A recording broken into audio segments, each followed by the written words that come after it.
I like sci-fi, I like games that feature combat, and I like solitaire games. So when I saw that Lock and Load was publishing a game called Space Infantry, subtitles, a solitaire game of squad level combat in the future, I thought, nah, that can't be true. Mike Walker is just playing a joke on me. Come on, there cannot be a game that has so much goodness in it.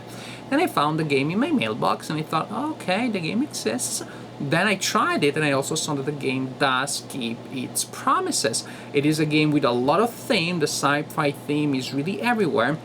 There is a lot of combat, which is exciting, over-the-top combats, you know, like the combats that you find in movies such as Starship Troopers, and it is a good solitaire game because it does give you different options. It really gives you the sense that you are the protagonist of the adventure. You and your squad are exploring weird places, facing terrifying enemies, facing very hard challenges. There is a very strong narrative in it. And by saying this, I realized that I just anticipated my conclusions. I never know if that is a good thing or not. Well, in this review, I'll still give you a sense of how I reached these conclusions and why. Rulebook for the game is pretty thick. It is 31 page long. However, in order to start playing the game, you only need to know the first 11. When you get there, page 11, you have all the rules that will allow you to start playing the basic game. Once you're familiar with that, you keep reading and you will learn how to play some special missions called the Hive missions. At that point, once you've played the Hive missions to your satisfaction, you can keep learning and you will start learning the campaign rules, the advanced rules. So the rulebook is really organized in that it allows you to learn the game as you are playing it, which is great. It is not without mistakes though, so I still suggest that you download the living rules online, but otherwise it's a very well thought out book. At the beginning of the game, you choose the mission that you want to play. You have 8 basic missions, each with its own map, objectives, challenges, and things to do. So you already have a good number of missions that you can try. Then you have even more replayability thanks to the fact that most of those missions can be played with any of the 6 enemy races. You have the Dark Gods followers, I hate them, they're the worst, mercenary forces, mutants, humanoids, flesh eaters, evil plants from outer space, cybers, and each of these actually represents a family of enemies. So each represents 3 different individual enemies that may attack you in different combinations.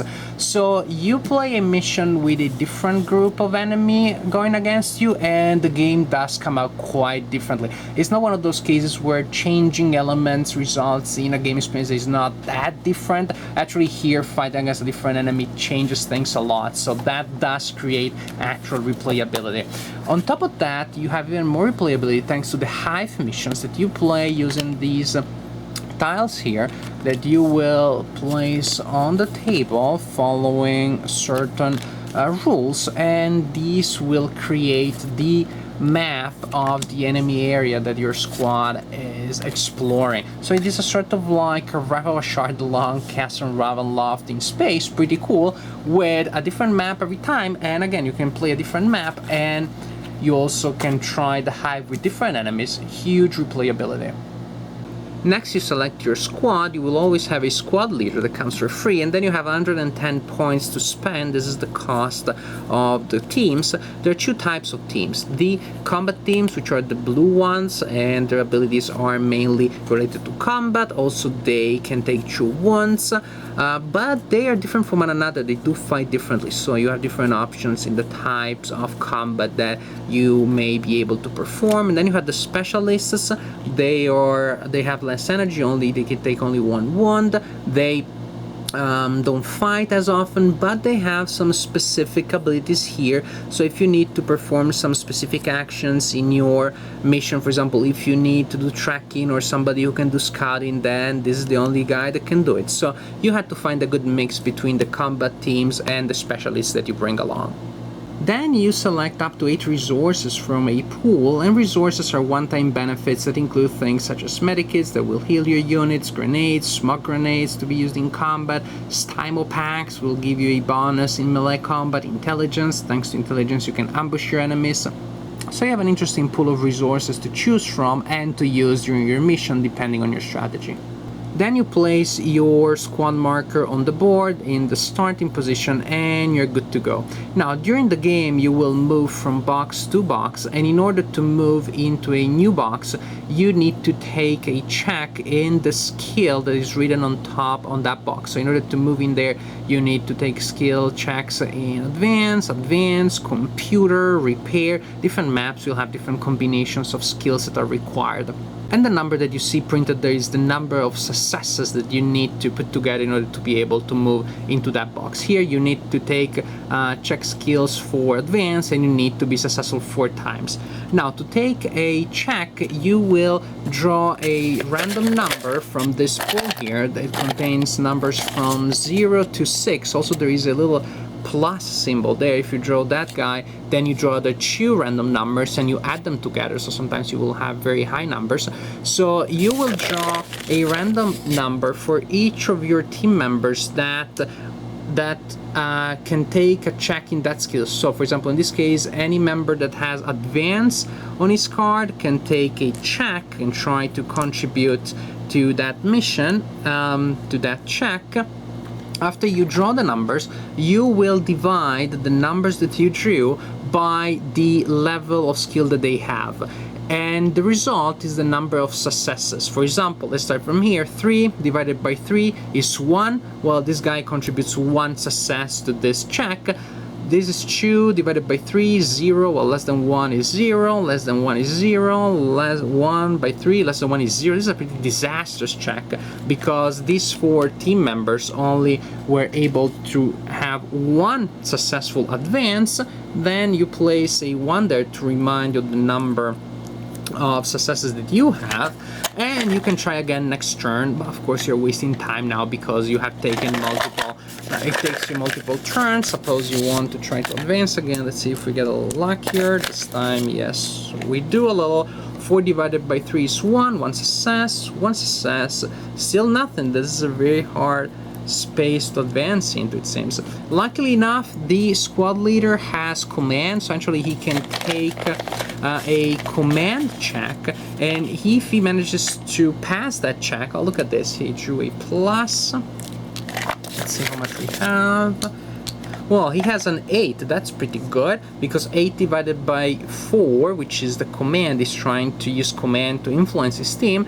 8 divided by 4 is 2, that means he has 2 command points that can be used to modify the results of his team. For example, he has those 2 command points, he spends them on this guy, so this guy, instead of spending one, having drawn 1, counts as if he had 3. 3 divided by 3 is 1, and this would count as a success. So this is the basic idea. You draw numbers, you divide them by the level of skill that you have. The number that you obtain is the number of successes that you have, or in the case of the leader using command, is the number of points that he can lend to other teammates.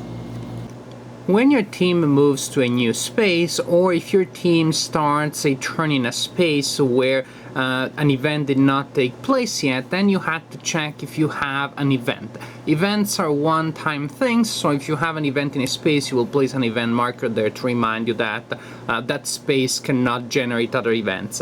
In order to see if you have an event, you will draw a random number, and you will see if the number, if it's in the range, printed at the bottom of the space. If it is, then you have an event. In this case, you will have an event in this space if you draw a 1 or a 2. Here, if you draw 4 or more, 5 or more, so certain spaces are more likely to trigger events.